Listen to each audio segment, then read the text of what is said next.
The Center for Individualized Medicine, Story by Story, a video series on topics in individualized medicine at Mayo Clinic. Today I'm at the Gabriel House of Care with Jessica Jackson, a certified genetic counselor here at Mayo Clinic, Florida.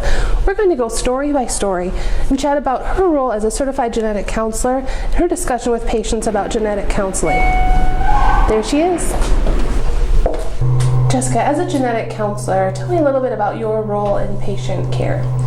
I actually see lots of patients for hereditary conditions, so if there's a risk for something that's being passed on in the family, and I counsel them about their risk assessment with their family history and talk to them about whether or not that warrants genetic testing and what that process would entail. Okay, and that step typically happens after a test is ordered by a physician or they're thinking about it. So they see their physician first and then go to you before seeing a geneticist? Typically the testing process happens with us, and the risk, but often when they see their primary physician or their specialty doctor, their doctor identifies maybe something's going on that's genetic, and they usually send them to us, and we do a formal assessment with their family history and their personal history and talk to them about if genetic testing could help maybe with their care or prevent something for them moving forward.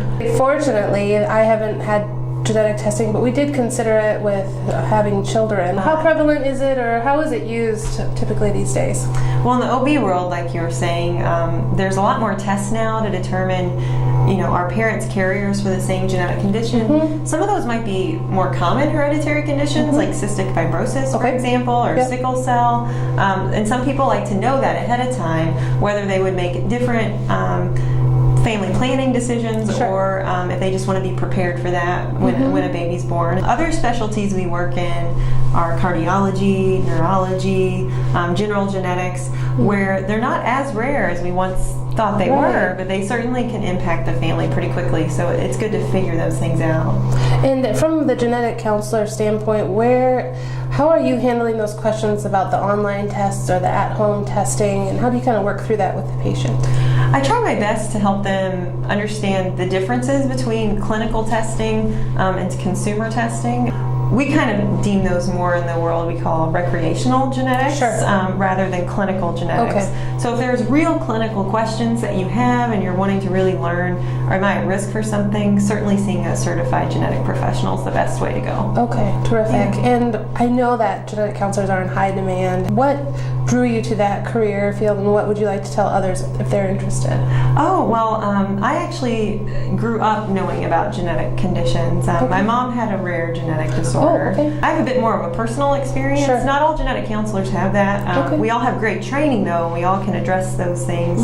So my personal interest drove me to be in genetics and wanting to serve the families that were similar to mine and reaching out to them. Terrific. Well, thank you for your time. Yeah, no problem. This is our floor. Oh, great. The Center for Individualized Medicine, Story by Story, Mayo Clinic's elevator ride through patient care, education, and research.